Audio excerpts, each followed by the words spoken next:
waxay ka soo bilaabataa saldhigga booliiska waxaana ku dhammaataa xabsiga inta u dhaxaysaana waxa weeye xeeraalintii ilaa iyo maxakamadihii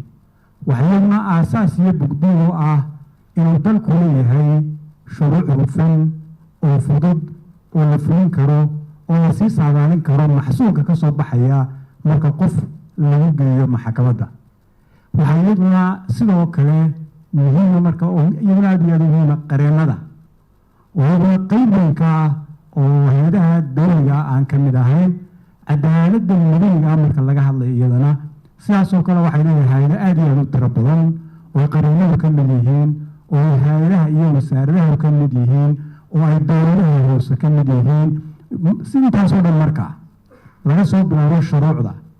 booliiska xeeraalinta maxkamadda xabsiga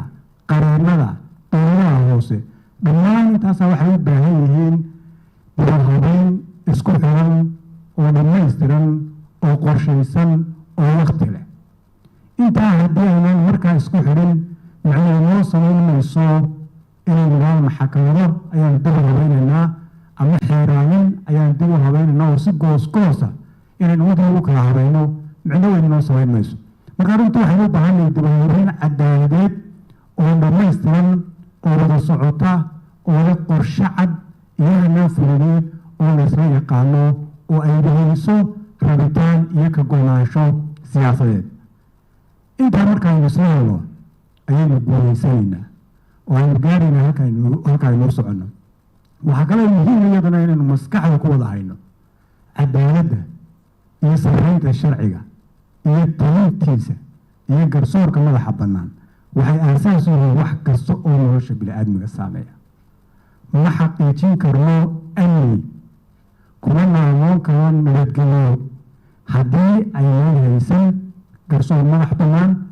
haddii aanu sharcigu ahayn waxaa ugu sarreeya haddii dhammaanteen aynaan ixtiraamin sharciga kuma naamoon karno horumar ma haysan karno ummaddeena inay horumar dhaqaalo samayso kama gudbi karno kama adkaan karno faqriga isla markaana ma soo jiidan karno dalkeena ma keeni karno maalgashadayaal shisheeye haddii aan lagu kalsoonaan karin hanaankeenna sharci haddii aan la aamini karin garsoorkeenna haddii aan qanaaco lagu qabin hanaankeenna cadaaladeed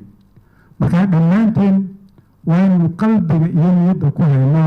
cadaaladda iyo garsoorka iyo talinta iyo sarreynta sharcigu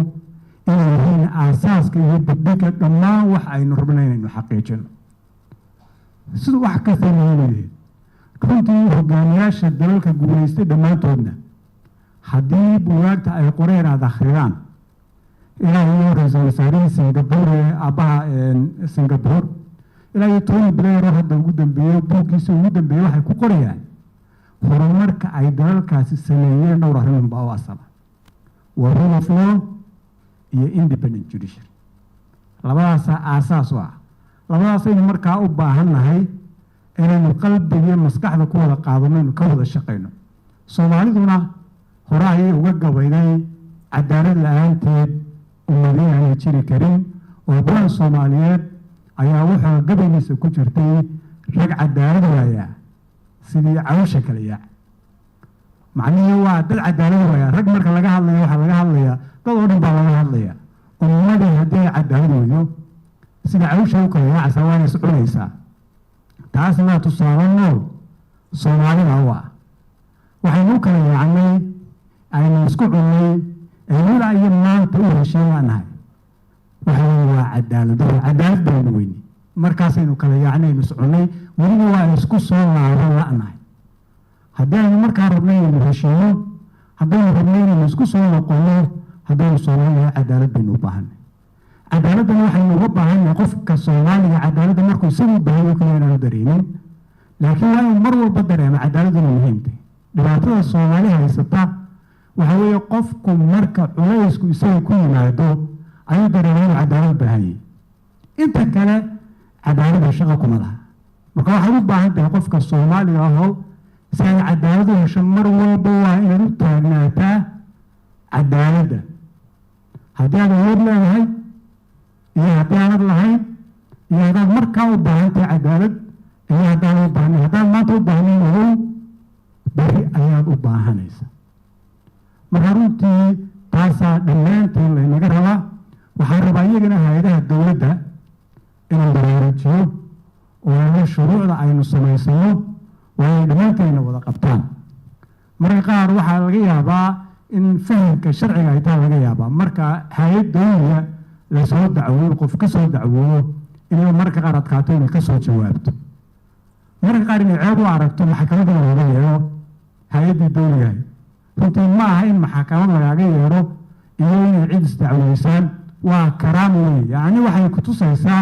in sharciga lagu kala baxayo oo hay-adda dawliga iyo shaksiga iyo dhammaantood inay maaragtay sharciga ku kala baxayaan marka wacyigaana waxaan rabaa inay maaragtay iyadana aan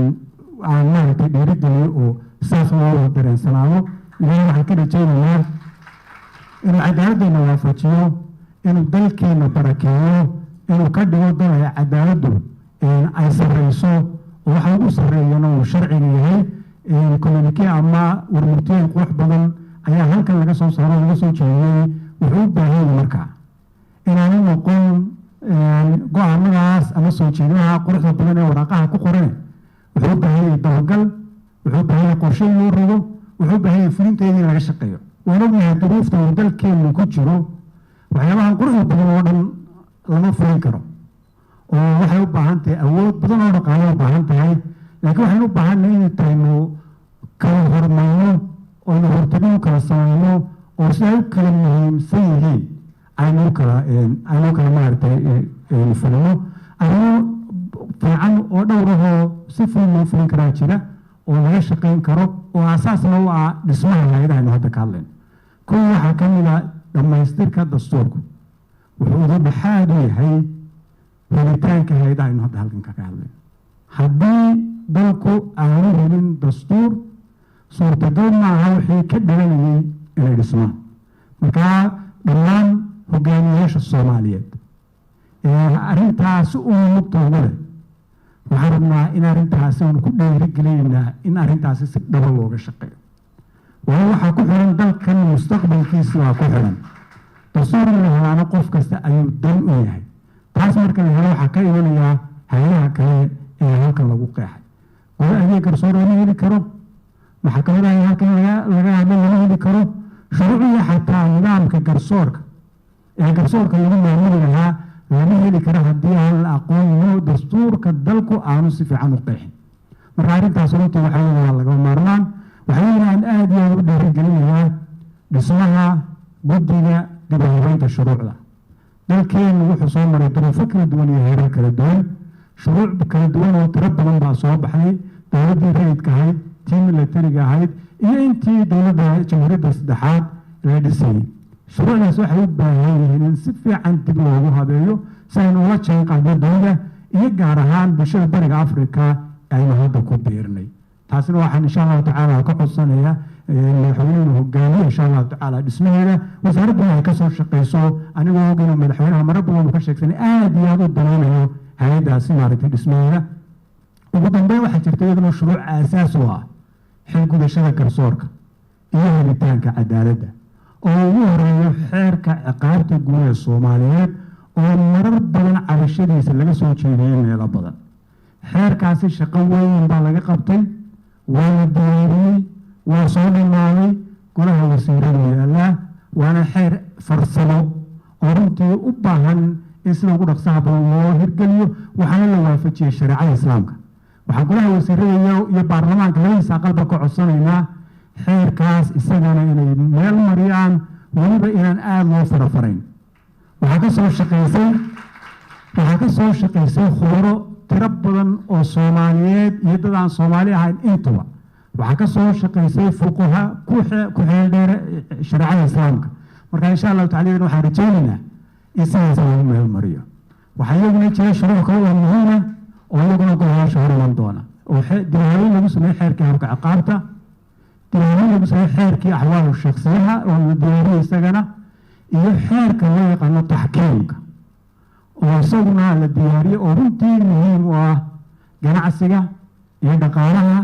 iyo heshiisyada si looga gudbo maxkamadaha waqtiga dheer qaata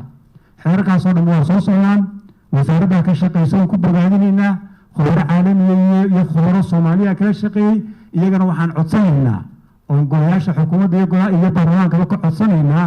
waxay wax weyn ka tari doonaan hanaankeena cadaaladeed waxay wax weyn ka tari doonaan dhaqaalaheena waxay xoojin doonaan maaragtay maalgashiga waxay sidoo kale xoojin doonaan dadka aynu heshiisyada la gelino inay aqbalaan qawaaniinta lagu dhaqayo heshiisyadaasi inay aqbalaan qawaaniinta Soomaaliyeed